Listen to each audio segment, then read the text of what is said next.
A rioter gets shot, charges get dropped, a leftist politician tells an obvious lie, and a bill proposed by the left will render United States citizenship moot. We will tackle those subjects and more. I'm Big E, and this is the Liberty Cast.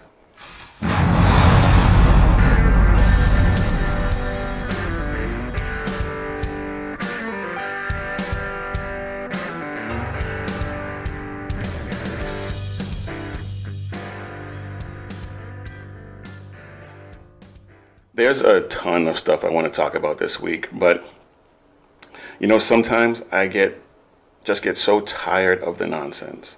And I wonder how we got no, I don't wonder how we got dumbed down. I know how we got so dumbed down as a country. It was a concerted effort by a number of forces collaborating to bring this country down. I like to think that we're better than that and too smart to let that happen. And although I do get tired of the madness, whenever I start to go down that road, I remember that we have a country to save, a way of life to protect.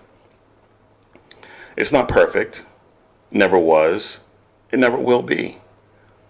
But what we can't do is give in to the leftist vision. So, let's get started. A well-regulated militia being necessary to the security of a free state, the right of the people to keep and bear arms shall not be infringed. The first thing I want to do right now, though, is admit that I made a mistake. Shocking, I know. The rioter that was killed in Austin, when that went down, I made a mistake and did not apply the 24 to 48 hour rule. I saw a post about it on social media, and so I went and looked it up. There wasn't a lot of detail yet, and I should have waited, but I knew the narrative was bogus, and I let that get the better of me. The story was on a major news outlet's website down here, KXAN, but as I said, there was not a lot of detail, and my mistake was that I responded to the post just based on that. And as it turned out, the preliminary information that I responded with wasn't entirely accurate. It was more accurate than the ridiculous post that painted this guy as a martyr for the cause, which he absolutely was not. But I had some details wrong, which made it look like I didn't know what I was talking about, which obviously, since I got some details wrong, I didn't.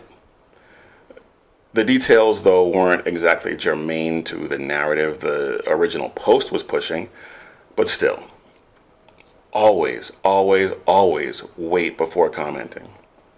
It's better to be right than first. But anyway, the guy who got shot, Garrett Foster, was carrying an AK-47 while participating in the riot. This is Texas, so it was legal. Why he was carrying an AK, I'll let him explain. What about your gun again? It's AK-47. Why'd you got it out tonight?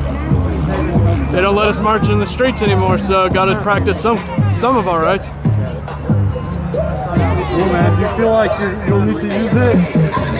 Nah, I think if I use it against the cops, I'm dead. And I think all the people that hate us and, want to say shit to us are too big of pussies to stop and actually do anything about it. So, why'd you start carrying? Well, our roommate got arrested and they stopped letting us march anywhere, so started carrying. It seems he found out the hard way that his assessment was wrong. Now, the video out there of the incident doesn't clearly show what happened between the driver and Foster, but based on what is out there and witness statements, I think it's reasonable to conclude that he approached the vehicle pointing his AK, which in Texas is very, very likely to get you shot. So watch this and draw your own conclusion.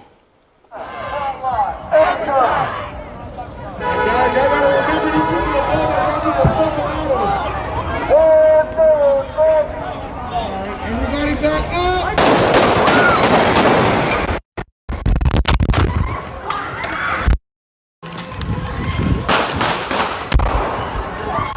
for our audio listeners, the vehicle turns the corner and gets surrounded by a bunch of rioters, and then shots ring out. So if you can, go to our YouTube channel and check it out. And while you're there, go ahead and subscribe.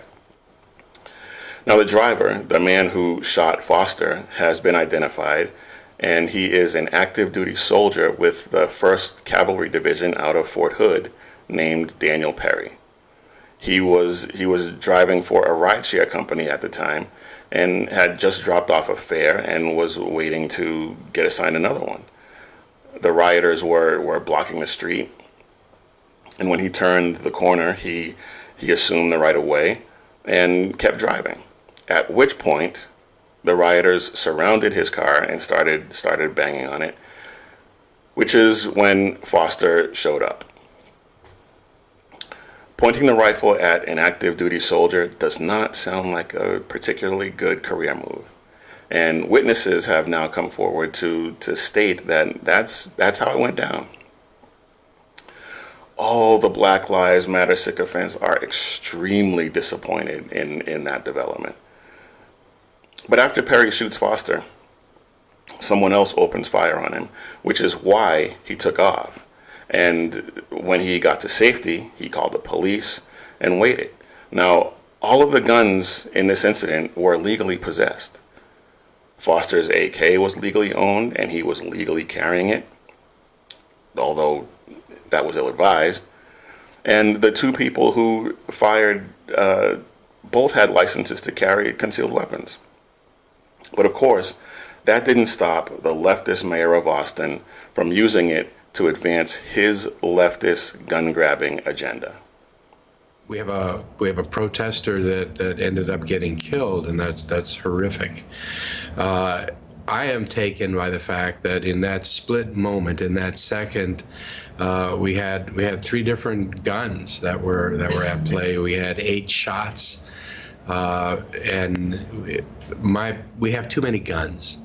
And we have to do better, I think, just generally speaking, as a society, in taking guns off the streets like this. With that statement, Adler betrays what we already know. It's not about illegal guns, because the guns in this incident were all legal. Can you make a case that at least one of these people exhibited poor judgment? Definitely. Possibly 2.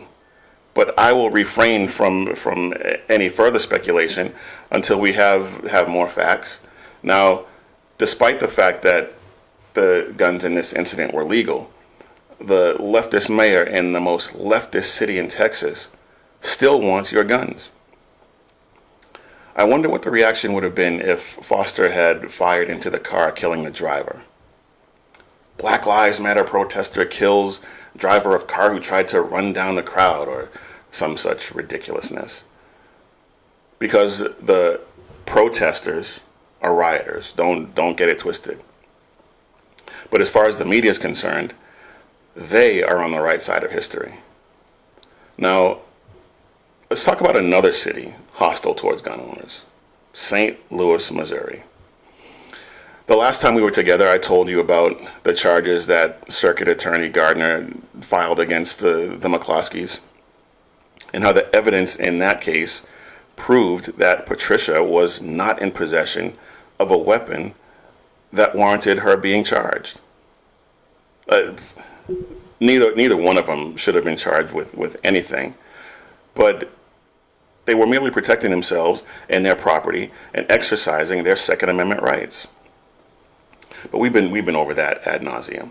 The good news, though, is that the charges have now been dropped. I think the heat of evidence tampering and how foolish that made Gardner and her office look led her to the decision to drop the charges. But the fact that they were charged in the first place speaks to a larger, more ominous narrative, which we have talked about quite a bit on this show, and will continue to talk about as long as leftists remain hostile to the Constitution and to the rights that it guarantees. Don't forget, Circuit Attorney Gardner in St. Louis is a Soros-backed anti-law enforcement, anti-constitutional plant.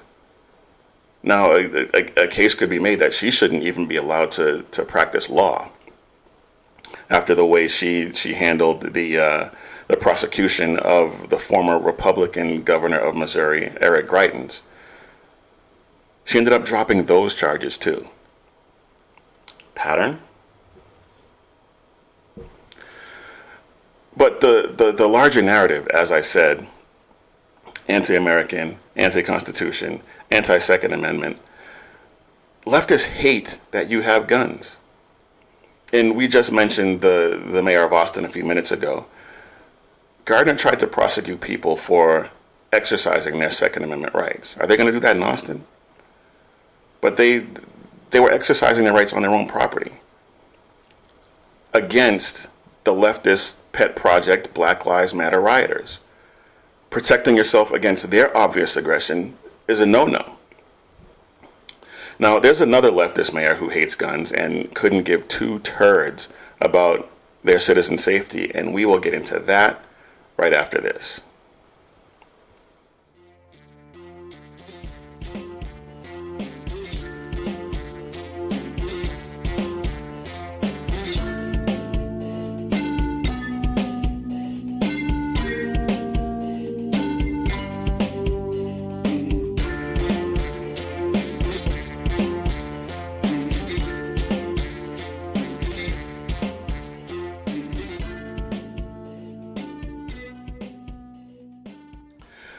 Chicago is in chaos, and Mayor Lori Lightfoot says that she doesn't want federal help. Well, let me be clear. This is not about working with the Trump administration. For decades now, in major cities across the country, FBI, DEA, ATF, those agents have been in our districts and do work and work in concert with local law enforcement to help support a number of efforts, not the least of which is violence in our cities. And so the opportunity presented itself under the management of the U.S. Attorney here. And I stress that because that's unlike what we saw in Portland, where the Trump administration parachuted in these additional federal agents without consulting anybody locally and ignoring the local U.S. Attorney. Very different circumstance here in Chicago. I've drawn a very hard line. We will not allow federal troops in our city. We will not tolerate unnamed agents taking people off the street, violating their rights. That's not happening here in Chicago. Our gun problem is related to the fact that we have too many illegal guns on our street, 60% of which come from states outside of Illinois. We are being inundated with guns from states that have virtually no gun control, no background checks, no ban on assault weapons. That is hurting cities like Chicago. That is the thing that if the president really wanted to help, he could do today, tomorrow, but he's not really interested in helping in that way. Lori Lightfoot is desperately trying to beat out Comrade de Blasio for the worst mayor in the country. There was nothing about that statement that was true. The agents in Portland were not rounding up peaceful protesters. They were not violating anyone's rights.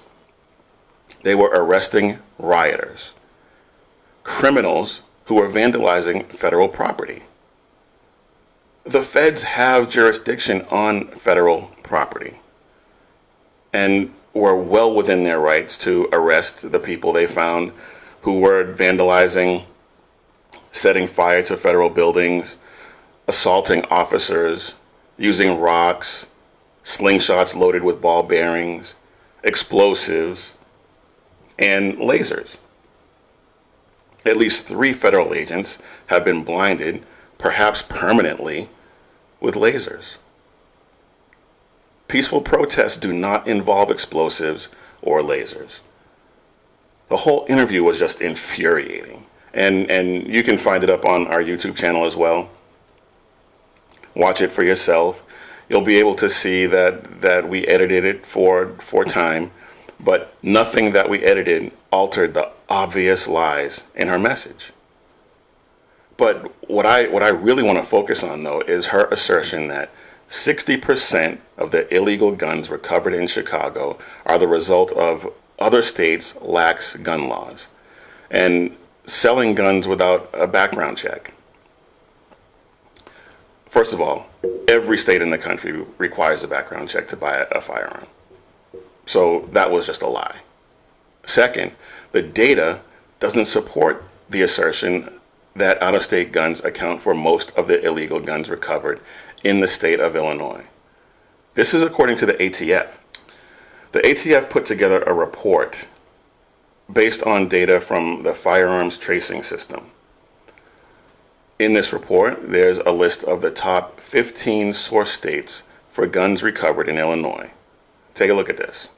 Now, for our audio-only listeners, I will have a link to this report up in the show notes. But the top source state is Illinois, and it's not even close. Now, these numbers are from 2018, so from January 1st to December 31st, 2018, of all the illegal guns recovered in Illinois, 5,337 originated in Illinois. The next closest state is Indiana, from which 1,548 illegal guns were recovered. Then Missouri with 453, Wisconsin 419, and Kentucky with 265. That kind of blows that 60% of them come from out of state out of the water. In fact, it's closer to the exact opposite. Of all the illegal guns recovered in Illinois in 2018, 55% of them originated in Illinois. The problem is that unsophisticated, low-information voters who won't bother to do their homework are going to hear that and believe it. Just like with the information they present to us on the Chinese coronavirus. Now, that is a slightly different scenario, though, in that the leftists in government, media, and big tech they're in league together in order to suppress any information that doesn't comport with the narratives that they want to advance. Last week, a video surfaced and went super viral, where a number of physicians from a group called America's Frontline Doctors gave a press conference where they talked about everything from opening schools, reopening the economy, hydroxychloroquine as an effective treatment for the Chinese coronavirus, the mental health effects of lockdowns being worse than the toll of the virus itself. All points that contradict the current narrative. Because this video and the points brought up in it go against the mainstream orthodoxy, the big tech tyrants deemed it as misleading information and decided that you can't see it. They removed it from all social media, Facebook, Twitter, YouTube. But we're not beholden to them. And if you haven't seen it yet, there's a link in the show notes to the video that's on my website, and you can see it for yourself. Now, the group America's Frontline Doctors also had a website. And yes, I said had. After the conference, not only was the video scrubbed, but Squarespace, their web host, took down their website, claiming that they violated the terms of service. Now, I haven't been able to find any other explanation as to why. So, to be fair, there could be a legitimate reason, but the violation of terms of service is a pretty nebulous excuse. I haven't read Squarespace's terms of service, but I find it difficult to imagine what the violation could have been, given that this is a group of doctors with a different opinion. Now, the Tech Tyrants decided that these doctors' point of view is misleading, and the only medical opinions they deem worthy of your consumption are the ones that Fauci and the medical establishment have approved. I said in a show about a year or so ago that the revenue generated by the Tech Tyrants, Google, Facebook, YouTube, Twitter, Instagram, and Apple generate more revenue than the GDP of several small countries. And I'm certain that that figure has grown since then. But the point was that That much money equates to a lot of power. And this is a manifestation of that power. It makes you wonder, who is calling the shots? Is it the government telling big tech what to censor? Or is it big tech telling the government this is how it's going to be? Maybe it's more symbiotic than that, given the government's unwillingness to hold them accountable for anything. There's probably a lot of mutual gratification going on. But here's the kicker. Not only did they scrub the video and decide that you weren't capable of discerning what information you should consume, they set about digging up dirt to discredit the doctors involved. Does that sound like nanny state fascism to you? Yeah, me too. Okay, we're gonna take a break, and when we get back, we're gonna talk about another piece of legislation that the left is gonna try and ram through should they gain power.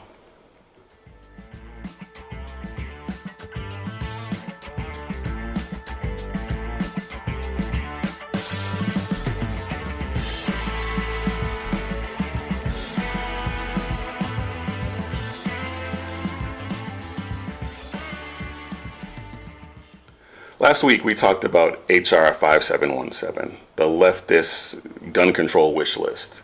Well, the leftists introduced another disastrous piece of legislation back in December of 2019 called the New Way Forward Act.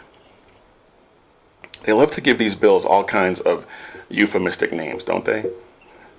New Way Forward Act. It sounds fantastic. Who would oppose something like a new way forward? If you do, you're a bad person, evil even. But this bill would make being an American citizen meaningless, absolutely meaningless. So let's take a look at a few of the provisions in this bill. It limits the categories of serious crimes under which an immigrant is currently barred from qualifying for asylum. It changes the ban category to only felonies with a jail sentence of at least 5 years. It puts a 5-year statute of limitations on deportation proceedings, so if a person is in the country longer than 5 years illegally, they can't be deported. What? Ridiculous. It prevents state or local law enforcement from the investigation, apprehension, transport, or detention of illegal aliens. It repeals the existing law, which makes crossing the border illegally an imprisonable offense. And this bill would allow aliens who were deported on or after April 24th, 1996, to come back at taxpayer expense, your expense, for new hearings if they establish that they would not have been deported if the provisions in this bill had been in effect when they were removed. What is that?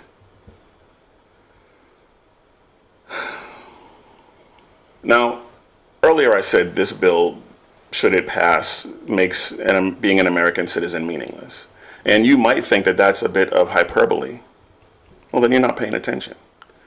This bill decriminalizes crossing the border illegally. That effectively opens the borders. Add to that the massive welfare state that the left wants to implement, and grant the right to vote to illegal aliens, grant universal health care to illegal aliens. Suddenly, what rights and privileges does being a citizen of the United States have? Does that grant you that an illegal alien from Guatemala can't get? None. Absolutely none. And of course, this is what the left wants. They hate this country. They want to remake it in Che Guevara's image. Not the Che Guevara whose face adorns the shirts of so many soy boys and wannabe revolutionaries. No, not that guy. But the brutal executioner and racist who, despite the perception for some reason, was a failure. Yeah, he helped Castro in Cuba, but he wasn't in charge. And then he failed in Venezuela. He was defeated in Congo, and then was captured and killed in Bolivia. So, yeah, keep rocking that Shea shirt. Now, imagine the nightmare scenario where Biden wins, Kamala Harris or Stacey Abrams or any of the other disasters on his short list of VPs win. The Republicans lose the Senate and fail to take back the House. The left is not going to make the same mistake they made the last time they had that kind of power. HR 5717 will pass. The New Way Forward Act will pass. They'll pack the court with leftist activist judges so that any ridiculous law that infringes on your rights will pass any constitutional challenges. If you don't think the right way or behave the right way or say the right things on your podcast or online, they will silence you. It will be cancel culture on steroids, backed up by the government. Again, if you think I'm being hyperbolic, you're simply not paying attention. They've been signaling all of this for a long time. The problem is that right now, they are closer than they have ever been at making their dream, our nightmare, a reality. All right, enough doom and gloom. I'm starting to sound like Glenn Beck. That's not a shot at Glenn Beck either. I mean, I've said in some private conversations that I often thought that he was too much of a doom and gloom guy. The sky is falling. But what I've found is that often he has turned out to be right. So we need to work to make sure that I'm wrong. Anyway, enough of that. Let's touch on an issue that pissed me off, and then we'll get you out of here on a lighter note that I found quite amusing. But the NBA kicked off its season this past week, and of course, they all took a knee.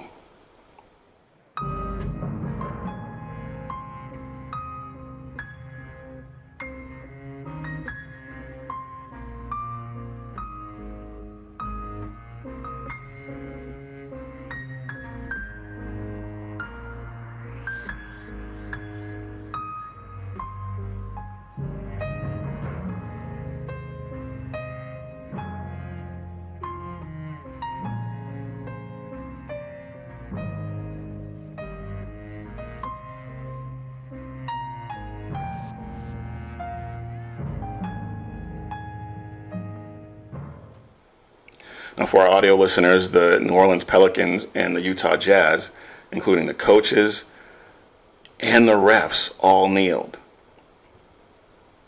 Can we talk about that rendition of the national anthem, though? Actually, the other game that night between the Lakers and the Clippers had the anthem sung by the Compton Kids Club. It was just as bad. Perhaps worse. So I'm not even going to subject you to that one. But let me just say, there is very little room for ad-libbing or freestyling the national anthem as far as I'm concerned. Now, I haven't watched a ton of NBA lately. I can't even remember the last time I watched an entire game. And there's no danger of that happening now. But there was one player on the Orlando Magic, Jonathan Isaac, who refused to kneel, and he refused to wear a Black Lives Matter t-shirt, which is awesome. Now, of course, after the game, during the press conference, a journalist asked him whether or not he thought Black Lives mattered. His answer was awesome. So I have a two-part question for you. So you didn't kneel during the anthem, but you also didn't wear a Black Lives Matter shirt. Do you believe that Black Lives matter? Absolutely. I believe that Black Lives matter. A lot went into my decision, and part of it is, first off, is my thought that, kneeling or wearing a Black Lives Matter t-shirt don't go hand in hand with supporting Black lives. And so I felt like, just me personally, what it is that I believe in, standing on the stance that I do believe that Black Lives matter, but I just felt like it was the decision that I had to make, and I believe that for myself, my life has been supported through the gospel, Jesus Christ, and and that everyone is made in the image of God and that we all fall short of God's glory. And sometimes it gets into a point where we point fingers about whose evil is worse. And sometimes that comes down to simply whose evil is most visible. I think the gospel of Jesus Christ is that there's grace for us and that Jesus came and died for our sins, and that if we all will come to an understanding of that and understand that God wants to have a relationship with us, that we can get past skin color, we can get past all the things in our world that are messed up, jacked up. I think when you look around, racism isn't the only thing that plagues our society. And she just couldn't understand that, so she followed up. So, Jonathan, I'm asking this with all sincerity. I just want to really understand your reasoning for that. Can you just explain further what you feel like religion has to do with kneeling for the anthem to protest against racism and police brutality? The correlation between those two? Well, I mean, honestly, I don't really see it as religion for myself. I see it as a relationship with God through His Son who died for our sins. I feel like not only I don't think that kneeling or putting on a T-shirt for me personally is the answer. I feel like for me, Black lives are supported through the gospel. All lives are supported through the gospel. Good for you, Mr. Isaac. Good for you. Now, it's not enough to get me to watch the NBA, but good for you. I think I'm down to golf, bowling, and cornhole as sports I can watch, and darts whenever it comes on. Although I did hear some good things about the NHL, and they chose to lock arms and stand during the American and Canadian anthems. So I may have to force myself to get into hockey. Now let me take a point of personal privilege here. I grew up in Boston. I have friends who played hockey in high school and college. I've been to several games, tried to watch it on TV, the Olympics and all that. I just don't get the game. It doesn't make any sense to me. But I think I'm going to have to start watching. And my beautiful wife, B, from Carry Girl Gear, really likes that idea. So I guess there's going to be some hockey in my future. Go Caps. She's a Bruins fan. Anyway, last point. And I could do a whole segment, a whole show on this, but I don't want to. I'm just going to play this one clip from the hearing when Attorney General Bill Barr was testifying before the House Judiciary Committee. I'm sure you've seen all the Reclaiming My Time montages. It was pathetic. It was ridiculous. But my favorite moment took place immediately after Representative Cicilline got done questioning Attorney General Barr. Mr. Chairman, Gentlemen, Mr. Chairman, just real quick. I don't think we've ever had a hearing where the witness wasn't allowed to respond to points made, questions asked, and attacks made. Not just in this hearing, not just in this committee, but every committee I've been on. So particularly when you think about the fact we got the Attorney General of the United States here. Gentleman does not have the time. I don't want the time. I want the Attorney General to be able to have enough time to respond to accusations and questions asked him, and you guys not cut him off. What you want is irrelevant. Nadler, in a rare moment of honesty, let his inner rock loose. It doesn't matter what you think.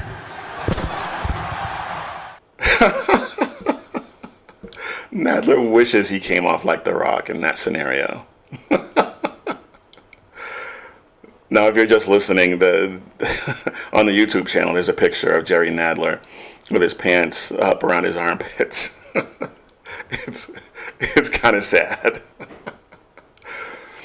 Anyway, folks, that's our show. I will try to do better the next time. There was a lot more I wanted to get to, but like an article I read that posited that meritocracy was somehow bad. And something else I read that said that increasingly black doesn't refer to a race, but rather a subscription to a set of ideas. But we'll have to do that another time. But anyway, folks, thanks for watching. And for our audio-only subscribers, thanks for listening. If you're watching on YouTube, please subscribe to the channel. Or if you're listening on Apple Podcasts, Spreaker, Spotify, or whatever your favorite podcast platform, Please like, subscribe, and leave a review, preferably 5-star. It helps us. It helps us in the ratings. So you can also find us on the web at thelibertycast.net. Go to the podcast page and you'll find all the latest episodes there. We're also on the rightway.site. And obviously, we're on social media, Parler, Twitter, Facebook, and Instagram, at the LibertyCast on all 4 of those platforms. Again, folks, thank you all for listening or spending this time with me, and whether you're watching or listening. And as usual, until next time, keep your head on a swivel and stay safe, everybody.